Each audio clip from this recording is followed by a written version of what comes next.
ሰላም ጤና ይስጥልን ክቡራንና ክቡራት አድማጭ ተመልካቾቻችን፣ ይህ በለስ ሚዲያ ነው። በለስ ሚዲያ የአማራን ሕዝብ ትግል በመቀላቀል የግንባር መረጃዎችንና አታጋይ ዜናዎችን እንዲሁም ትንታኔዎችን ወደ አድማጮቹ ያደርሳል። ቻናሉን ሰብስክራይብ በማድረግ ቤተሰብ እንድትሆኑ እየጋበዝን ለዛሬ ወዳዘጋጀነው የግንባር መረጃዎች እንሄዳለን። እስከ መጨረሻው አብራችሁን ቆዩ። በጎንደር የነበረውን ግጭት እልባት ለመስጠትና አንድነትን ለማጽናት አስቻይ ሁኔታ ለመፍጠር ውስብስብ ያደሩ ጉዳዮች በትላንትናው ዕለት በእርቅ ተፈቷል ሲል አርበኛ ዮሐንስ ንጉሱ የቴዎድሮስ እዝ ገለጸ።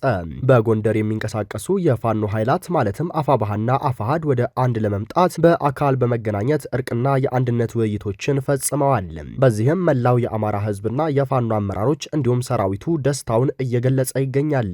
ይህን ተከትሎም የመጀመሪያው የአንድነት ውጊያ የአማራ ፋኖ ጎንደር ጠቅላይ ግዛት እዝና የአማራ ፋኖ ብሔራዊ ኃይል ሰሜን አማራ በላይ ዘለቀ እዝ በዚህ ሰዓት ከአራዊቱ ጋር ከፍተኛ ትንቅንቅ እያደረጉ ነው ብለዋል ምንጮች። ትናንት ጥቅምት 4 ቀን 2018 ዓ.ም በተደረገው ውይይትና የአንድነት ጅማሮ ብስራት አርበኛ ዘመነ ካሴ የአፋባሃ ኮማንድ አባልና የቴዎድሮስ እዝ ሰብሳቢ ለጎንደር ወንድሞቹ መልእክት አስተላልፈዋል።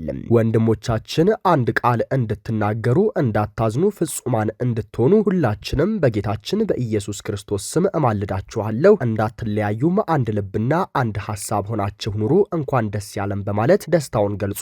አርበኛ ዘመነ ካሴ። አርበኛ ዝናቡ ልንገረውም የአፋባሃ ማዕከላዊ ኮማንድ አባልና የቴዎድሮስ እዝ ጦር አዛዥ በሁለት ወንድማማቾች ተኩስ ልውውጥ ራሱን የሚያረካ ድኩማንን ያሳረረ ድንቅ ውሳኔ ነው ሲል አሞካሽቶታል። የጎንደር አርበኞችን የአንድነት ጅማሮ የዘመነ መሳፍንትን አገዛዝ አፍርሶ አንዲት ሀገር የፈጠረልን የመይሳው ካሳ የአጼ ቴዎድሮስ ልጆች ጠላታቸውን መተው ጣሉ ሲባል እንጂ ተመታተው ወደቁ መባል የኛ ዘመን ውርደት ነው። ኮርተንባቸዋልና ምስጋናዬ ድረሳቸው። ቀጣይ በሚኖሩ ቀሪ ስራዎችም ከጎናቸው ሁነን ሲል ነው አርበኛ ዝናቡ ልንገረው ደለለ መልእክቱን ያስተላለፈው። በተመሳሳይ አርበኛ ዋርካው ምሬ ወዳጆ በድብጽ ባስተላለፈው መልእክት ደስታችን ወደር የለውም ብሏል። ሌሎች በርካታ የፋኖ አመራሮችም ደስታቸውን በመግለጽ መጨረሻው እንዲያምር በጽኑ ተመኝተዋል። አርበኛ ማንችሎት እሱ ባለው ደግሞ ክላውስትዊዝ የተባለ ስመጥር ጀነራል ከናፖሊዮን ጋር በተደረገው ጦርነት በታሪክ እጅግ ጎበዝና አደገኛ የጦር መሪ የሆኑትን በማንሳት ደስታውን ገልጾ ታሪኩን አውስተዋል።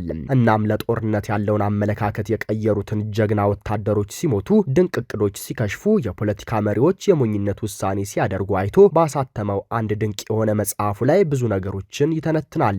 እናም መዋሃድ አለባቸው ብሎ ከሚጠቅሳቸው ዘ ትሪኒቲ ወይም ዘ ስሪ ፎርስ ኢንሳይድ ኤቭሪ ዋር ውስጥ አንደኛው ዘ አርሚ ኤንድ ኮማንደርስ ናቸው በማለት ይጠቅሳል። የጦር ፊት አውራሪዎች አደጋን፣ እድልና እርግጠኛን አለመሆንን ይጋፈጣሉ። በምንመራው ሰራዊትና በሚመራን ህዝባችን መካከል ያሉ ትልቁ ድልድዮች መሪዎቻችን ናቸው። መሪዎች የገጠመንን ጊዜያዊ በትዕግስትና ውይይት መታለፍ የሚችሉ ተግዳሮቶችን ለነገ በማሳደርና የወገን ኃይል ርብርብ ዋነኛው ጠላት ላይ ብቻ እንዲሆን በማድረግ የአርያነትም ሆነ ውሳኔ ሰጭነት ሚና ይጠበቅባቸዋል። የጎንደር አማራ ወንድሞቻችን ዛሬ ያሳዩት ህብረት ለብዙዎቻችን የስጋትና ሐዘን ድባብን የገፈፈ ጥሩ ጅምር ነው። አንድነትን የማይታፈር ቀይ መስመር በማድረግ ቀጠናዊ አንድነታችሁንም ሆነ የአማራ አንድነትን ያስጠበቀ መስመር ላይ በአስፈሪ ግርማ ሞገሳቸው እንደምትከሰቱ ተስፋ አለኝ ይላል ማንችሎትም። የአማራ ብሔራዊ ኃይል አፋባሃ ምስራቅ አማራ ቀጠና ሚኒሊክ እዝ ንጉስ ሚካኤል አሊኮር ደቡብ ወሎ ዞን ውስጥ ከሰፈረው በኮሎኔል መብሪያ አስማማው ዋሴ ከሚመራው አድማ ብተና መካከል የ22ኛ ሻለቃ አዛዥ የሆነው ኢንስፔክተር አዝመራውን መደምሰሱ ተረጋገጠ።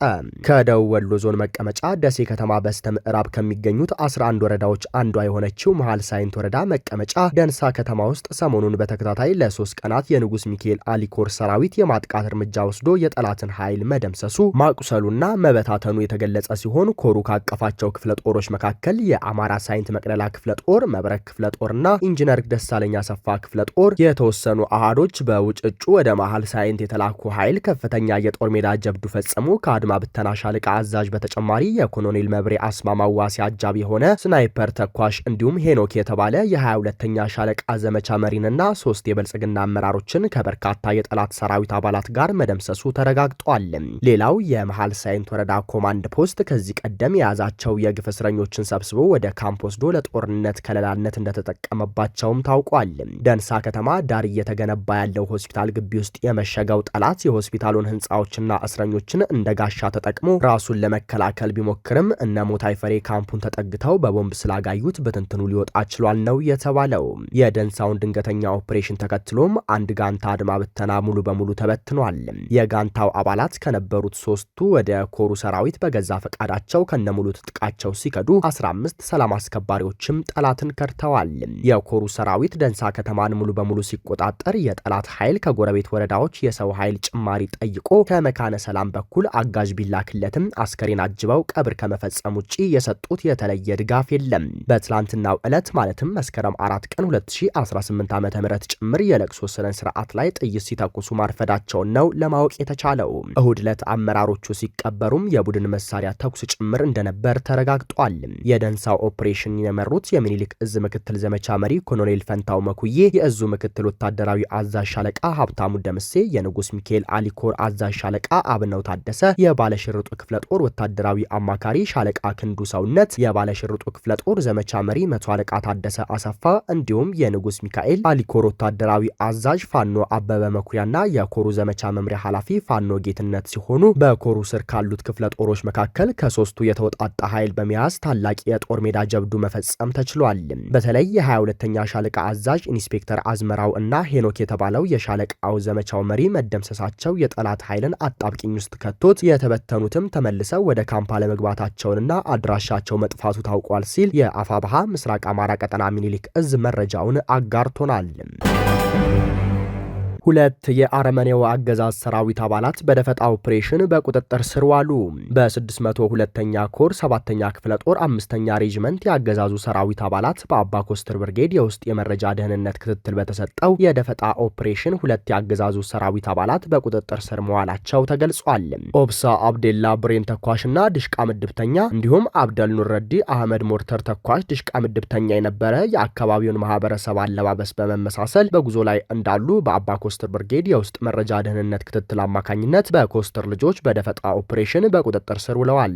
በቁጥጥር ስር የዋሉት የአረመኔው አገዛዝ ሰራዊት አባላት አገዛዙ በአማራ ሕዝብ ላይ እያካሄደ ያለውን ዘር ተኮር ጭፍጨፋ፣ ግፍና በደል በመረዳት አገዛዙን በመክዳት ወደ ቤተሰቦቻቸው ለመሄድ በጉዞ ላይ እያለን ነው በአባ ኮስተር ብርጌድ የፋኖ አባላት በቁጥጥር ስር የዋል ነው ብለዋል ሲል ብርጌዱ አሳውቋል።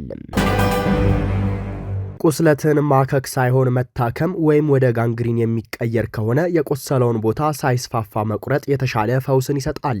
በፋኖ ትግል ውስጥ የተበላሹ ውስጣዊና ውጫዊ ችግሮች አሉ። እነዚህም የእርስ በእርስ ሴራና መጠላለፍ፣ የጥቅምና የሆዳምነት ሰንሰለት፣ የደበል ኤጀንትነት፣ የባንዳነት በሽታ፣ ፖለቲካን በቅጡ ያለመረዳትና ያለማስረዳት ችግርና እሱን ተከትሎ የሚፈጠሩ ችግሮች፣ የጎጥና የሰፈር አስተሳሰብ፣ የግለሰብ ስልጣን ፍላጎት ለማሳካት የመሄድ አባዜና የራስን ጥቅም አስተሳሰቦች ከህዝብ ጥቅም ማስበለጥ ናቸው። እነዚህ ችግሮች እንደ ቁስል እያከክን እየነካካን ብቻ ቢቀመጡ የትግሉን ሙሉ አካል ይጎዳሉ። ስለዚህ በጊዜው የቆሰለውን የታመመውን ቦታ መለየት፣ መታከም ወይም የሚስፋፋና አሉታዊ ጉዳትና አስተሳሰብን የሚወልድ ከሆነ የትግሉ ጋንግሪን የሚሆን ከሆነ አስተሳሰቡንም ግለሰቡንም መቁረጥ የተሻለ አማራጭ ይሆናል። ስለዚህ የፋኖን ንጽህና በመጠበቅ የአማራን ህዝብና ፍላጎት ማሳካት ያስፈልጋል። በህክምናው ዓለም እንደሚሰራው ሁሉ ቁስልን በማጠብና የተለያዩ መድኃኒቶችን በመስጠት የማይድን ከሆነ ቁስሉ ወደ ጤናማው አካላችን ሳይስፋፋ መቁረጥ ህይወትን ያድናል። በፋኖ ትግልም እንዲሁ ነው። የተበላሹ አስተሳሰቦችንና የእርኩሰት ፍላጎት መንፈሶችን በጊዜው መቁረጥ ትግሉን ከመበስበስ ያድናል። ትግሉ እንዲቀጥልና እንዲሳካ እንደ ጤናማ አካል ንጽህናን መጠበቅና መንገዱን ማንጻት አስፈላጊ ነው። በፍትህ በአንድነትና በትክክለኛ መንፈስ የተቀናጀ ፋኖ ብቻ የአማራን ክብርና ነጻነት ያስከብራል።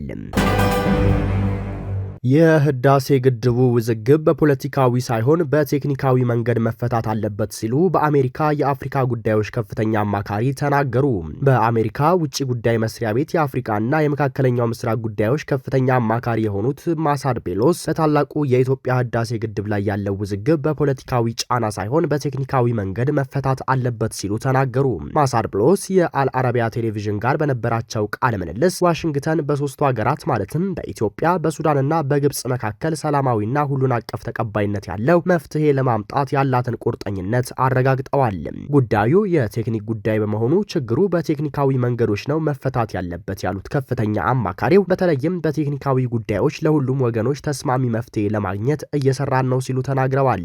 ጉዳዩ ለኢትዮጵያ፣ ግብጽ እና ሱዳን የሞትና የህይወት ጉዳይ መሆኑን የጠቀሱት ማሳድ ብሎስ ግዙፉ የውሃ ኃይል ማመንጫ ፕሮጀክት ተመርቆ እውን ሆኗል። ወደፊት የሚካሄዱ ማናቸውም የመፍትሄ አካሄድም ይህንን እውነታ ያገናዘቡ መሆን አለባቸው ሲሉ አሳስበዋል። አክለውም ሀገራቸው በካይሮና አዲስ አበባ መካከል ሰላማዊ ትብብርን መደገፏን ትቀጥላለች ያሉ ሲሆን ሁለቱ ሀገራት ግብጽና ኢትዮጵያ ወደ ግጭት ማምራት የሌለባቸውና በታሪካዊ ትስስር የተቆራኙ ሀገራት ሲሉ ገልጸዋቸዋል። ከፍተኛ አማካሪው በቅርቡ ወደ ኢትዮጵያና ግብጽ አድርገው በነበረው ጉብኝት ወቅት የህዳሴ ግድቡ ጉዳይ ዋነኛ ትኩረት እንደነበረ ገልጸው በአሜሪካና በግብጽ መካከል ንግግሮች መቀጠላቸውን አመልክተዋል። ክቡራትና ክቡራን አድማጭ ተመልካቾቻችን ለሰዓቱ የነበረን የዜናና የመረጃ ስርጭታችን ይህንን ይመስል ነበር። ሰናይ ጊዜ ተመኘንም።